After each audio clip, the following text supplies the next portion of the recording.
Salve, salve, gente boa! Eu sou o professor Euclides, essa é a Escola Teófilos. Bem-vindos ao nosso canal. Hoje nós continuamos com o tema das substituições. Hoje nós vamos para a quarta lição.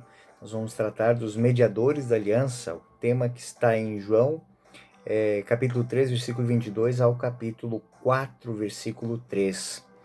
Então nós vamos iniciar essa nossa lição de hoje, lembrando que esse texto ele é a continuação de um estudo que está sendo elaborado nos capítulos 2, 3 e 4 do Evangelho de São João. Quero também deixar aqui no início o nosso agradecimento aos nossos patrocinadores, os nossos alunos, amigos que nos incentivam a manter sempre esse canal no ar, né, produzindo este conteúdo de qualidade para o vosso estudo bíblico.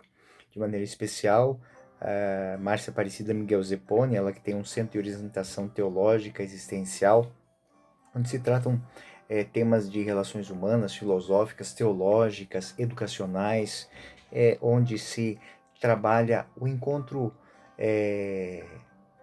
com Deus, com a sua comunidade, consigo mesmo.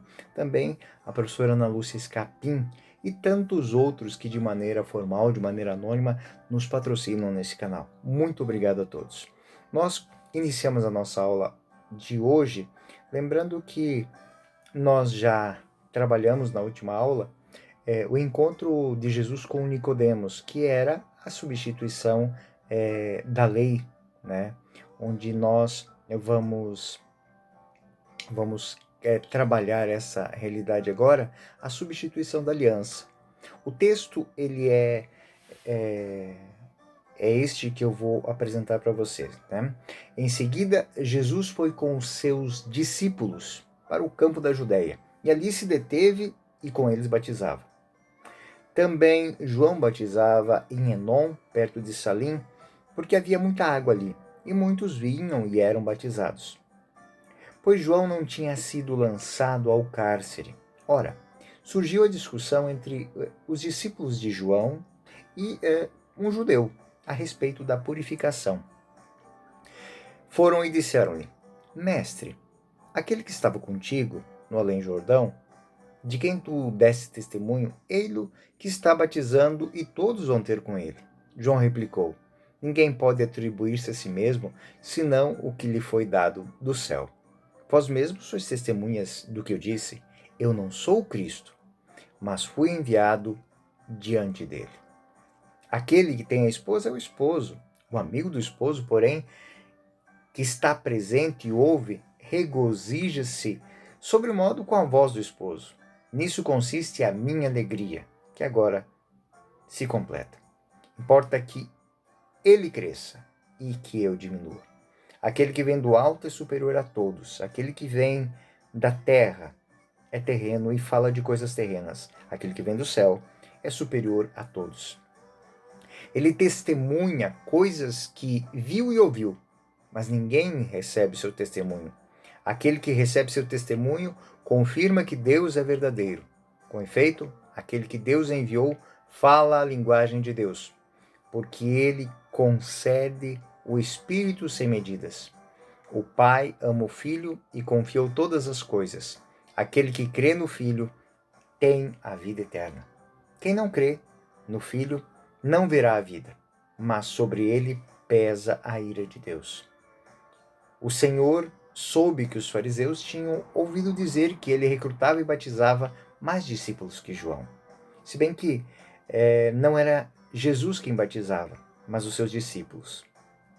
Deixou a Judéia e voltou para a Galiléia. Esse é o texto.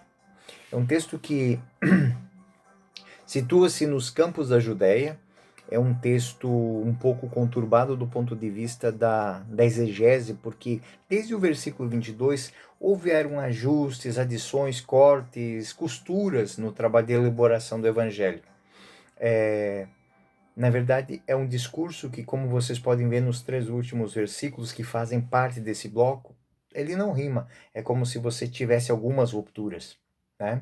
Mas nós não vamos entrar nesta questão, porque não é o nosso foco agora.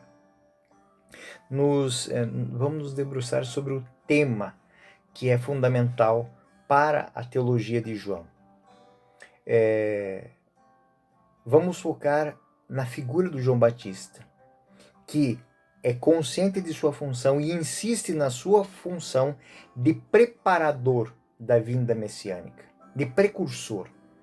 Enquanto os discípulos estão apreensivos, pois a essa altura Jesus tem mais discípulos que o Batista. E os discípulos do Batista estão reclamando com ele, né? De certa maneira, a reclamação ela pode ser entendida mais ou menos assim: Mestre João, olha, Jesus, aquele que você batizou, né? Ele agora tem mais discípulos que você. E João dá uma resposta a esses discípulos nesses termos, né? E aqui se dá a substituição da mediação dos mediadores do pacto. O Batista é o último dos profetas. Ele é o último homem preparando o caminho para o Messias. Mas agora não há mais homens para preparar esse caminho. Há em si o Messias. O caminho está pronto, o caminho se fez. Ele é o caminho, a verdade e a vida. Creiam nele, como se vai ser dito nos versículos. O Pai revelou a ele, e só ele pode revelar o Pai. Né? Aqui está o encerramento das bodas de Caná. O próprio João Batista usa essa expressão: aquele que tem a esposa é o esposo. O amigo do esposo está presente, regozija-se de maneira grande com a voz do esposo, porque ouve o esposo mesmo falando: nisto consiste a minha alegria, que agora está completa. Então João Batista, diferente dos seus discípulos que estão preocupados em ter fama por estar seguindo alguém importante, João Batista não. João Batista ele está feliz porque ele tem a convicção de que ele é o último dos profetas. Ele viu a salvação, como diz no cântico de Simeão, o Simeão e Ana no templo, né? Deixai-me agora ir em paz, porque o teu servo viu a salvação. A palavra paraninfo em grego e na língua portuguesa é aquele amigo do noivo, aquele que prepara que prepara a festa. Então, hoje em dia você contrata essa pessoa. No tempo de Jesus, o paraninfo, ou seja, aquele que preparava, era o melhor amigo do noivo, era quem conhecia todos os gostos do noivo, ele que sabia como preparar o ambiente. Então, o evangelista João propõe aqui a substituição do paraninfo pelo noivo. Então, onde todas as grandes testemunhas, ou seja, aqueles que prepararam o caminho, todos os profetas, eles são amigos do noivo. Mas agora há o noivo, que é Jesus. E concluímos com esta palavra fundamental de João Batista: importa que ele cresça e eu diminua. Porque agora nós não ouvimos mais o paraninfo falar, nós ouvimos o noivo. O noivo está presente. Podemos nos alegrar com a voz. É bonito que a voz do noivo, a voz de Deus, não é mais alguém que fala em nome de Deus, é Deus que nos fala.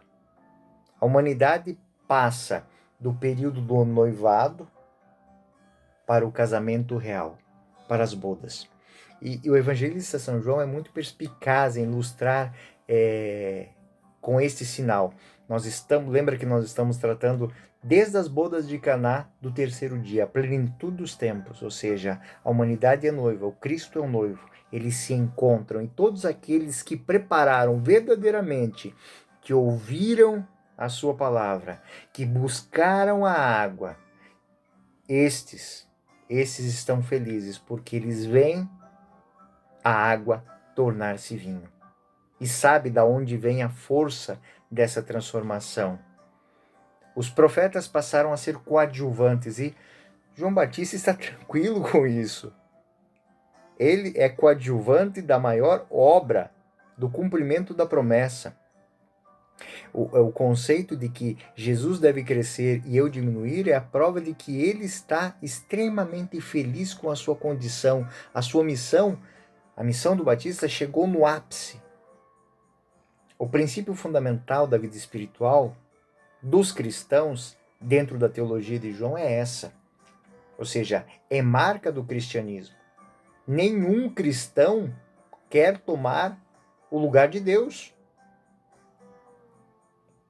Nenhum cristão autêntico quer tomar o lugar do Cristo, mas quer que, através dele, se chegue ao Cristo. São Paulo vai dizer assim: na realidade, pela fé, eu morri para a lei, a fim de viver para Deus. Eu estou pregado na cruz de Cristo. Eu vivo, mas agora já não sou eu, é Cristo que vive em mim. Minha vida presente na carne, eu a vivo na fé no Filho de Deus, que me amou e se entregou por mim. Olha, que coisa rica isso. Se cada homem, cada mulher na face da terra partilhasse desse pensamento, com certeza muita coisa já havia sido transformada, já havia mudado. Ou seja, novos céus e nova terra seria uma realidade.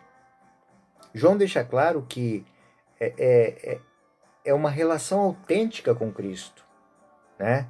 O homem de fé diminui, ou seja, para que Cristo cresça.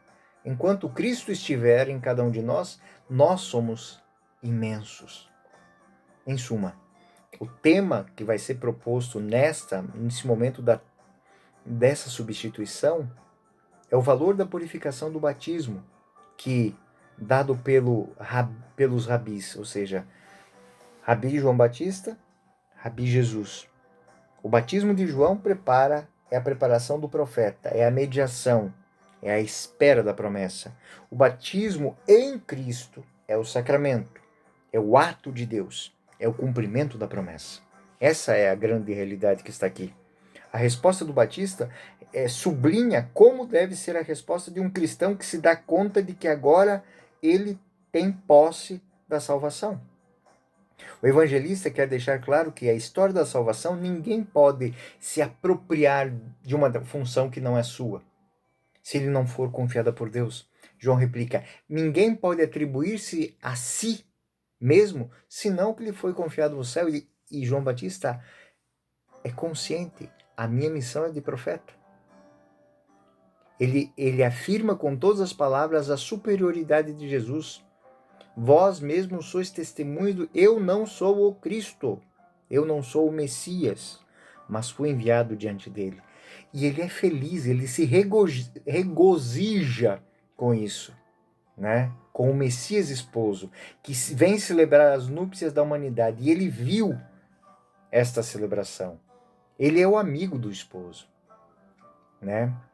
Ele pôde conhecer o Messias que dá início à missão e recolhe os primeiros frutos do trabalho. Por isso ele se alegra, pois constata a realização definitiva do projeto salvífico de Deus. Importa que ele cresça e eu diminua. Compreende que chegou à plenitude de sua vocação de profeta. É o momento de se retirar.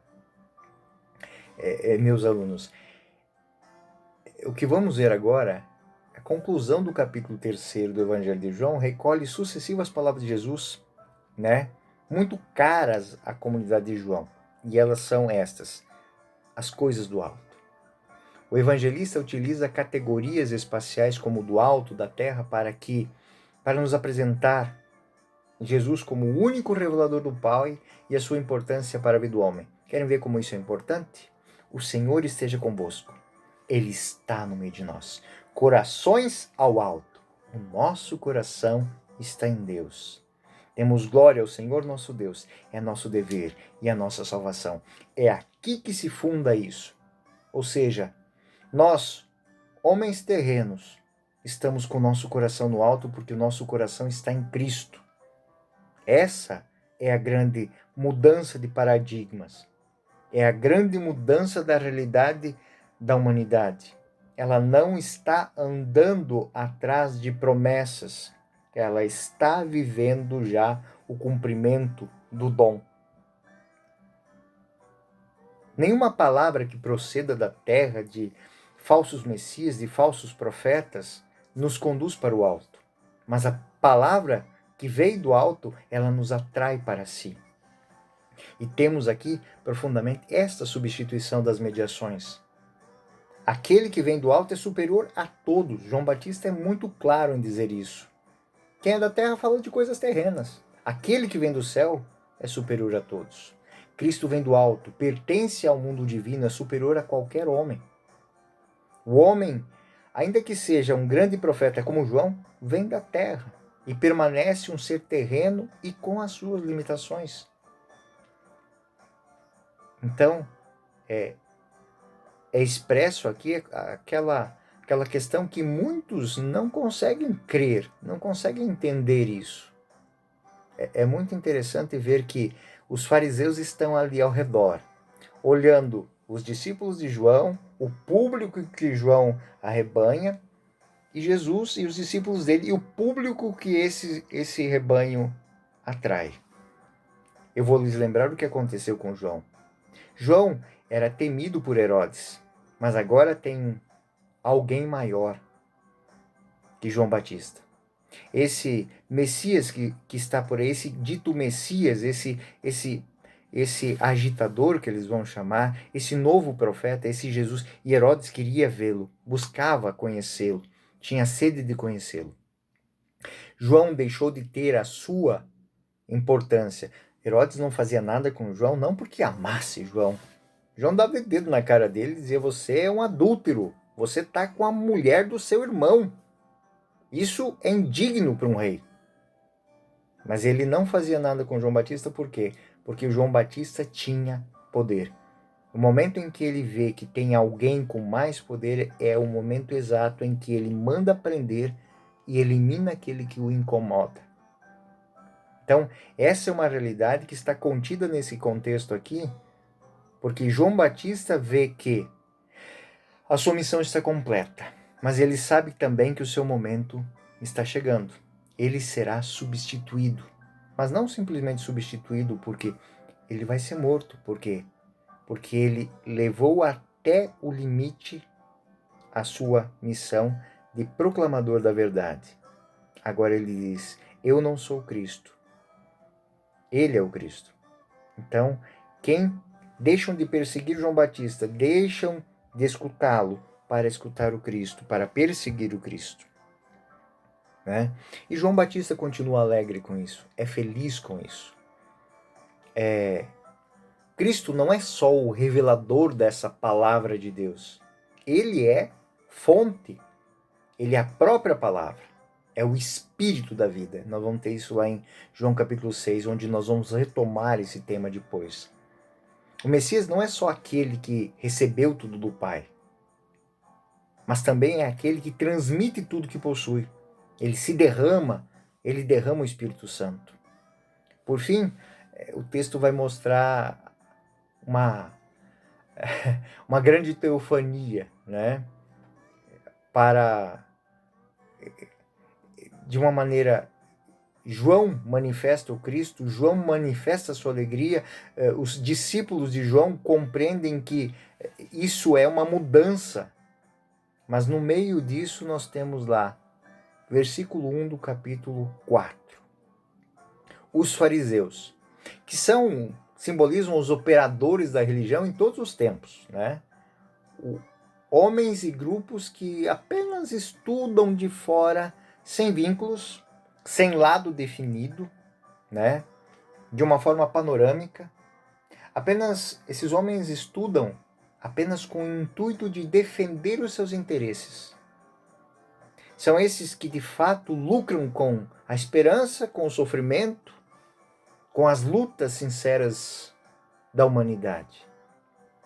Versículo 4:1 vai dizer assim: Jesus, o Senhor, soube que os fariseus tinham ouvido dizer que ele recrutava e batizava mais discípulos que João. Embora não fosse, o texto mesmo vai dizer isso, se bem que não era Jesus que batizava, mas os seus discípulos. O que Jesus fez? Deixou a Judéia e voltou para Galiléia. Foi para longe dessa gente. A postura de Jesus é de não se deixar analisar, é de proteger os seus discípulos da influência desse tipo de gente, né? Em suma, neste capítulo, a visão que o evangelista São João quer transmitir é manifestar a cura de um mal de todos os tempos e também do nosso, ou seja, a nossa relação uns com os outros, em comunidade. Quem lucra com a nossa divisão? Vocês já se perguntaram sobre isso? São essas nossas divisões de comunidade mesmo, de família, as nossas divisões dentro do nosso ambiente de trabalho. Quem é que lucra com isso? Quem é que lucra com as nossas invejas compartilhadas? Quem é que lucra com os nossos ciúmes? Quem é que está sempre atento a compreender a sociedade e ver quais são as suas fraquezas, os locais onde eu vou colocar uma palavra agregadora para lucrar?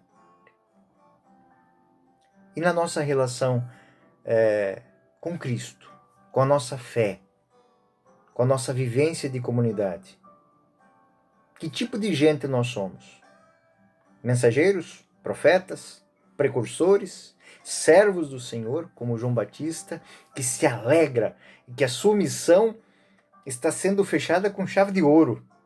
Ele não disse que o Messias viria, ele disse: é este o Messias. É este o Messias. É este o caminho, essa é a palavra certa, essa é a verdade. Enfim, como é que nós tratamos a tentação de querer holofotes, palavra moderna agora, likes, que eles sejam direcionados para nós e para os nossos interesses? Em quem de fato queremos que aqueles que evangelizamos se fixem, aqueles que conduzimos se fixem? Em Cristo? Essa é a grande pergunta. A pergunta que João quer nesse texto fazer. Não temos mais mediadores, é o Cristo que é a fonte disso. Nós seremos morada do Espírito Santo, morada de Deus. Nós não vamos mais à morada de Deus, nós somos a morada de Deus. Nós somos templos do Espírito Santo. Nós somos filhos de Deus. A reflexão teológica de São João pretende uma revolução de paradigma, gente. Esse capítulo é muito importante. Eu disse que ele é um pouco truncado para a gente ler, mas ele é extremamente importante porque o cristão deve ser transparente como vidro, para que, olhando através dele, vejamos além, vejamos o Cristo. Que essa seja a nossa alegria, a nossa missão e a nossa identidade. Eu sou o professor Euclides, essa é a Escola Teófilos. Não deixe de se inscrever no canal, você que está chegando pela primeira vez, dar o seu like ou o seu dislike para a gente entender o que perceber o que podemos melhorar. E lembro, você que está chegando pela primeira vez, que aqui abaixo, na descrição do vídeo, está o material, a bibliografia e algumas questões também, alguns contatos que a gente tem aqui. Acesse lá, busque, mergulhe. A palavra de Deus é uma fonte incessante de novidades transformadoras da nossa vida, onde nós nos tornamos donos da nossa história. Nós nos tornamos portadores de uma palavra de transformação. Já não sou eu que vivo, é Cristo que vive em mim. Para mim, viver é Cristo e morrer é lucro, disse São Paulo. Que o Senhor esteja convosco e permaneça no meio de nós. Eu sou o professor Euclides, essa é a Escola Teófilos. Até o próximo vídeo. Fiquem com Deus e o Senhor vos abençoe.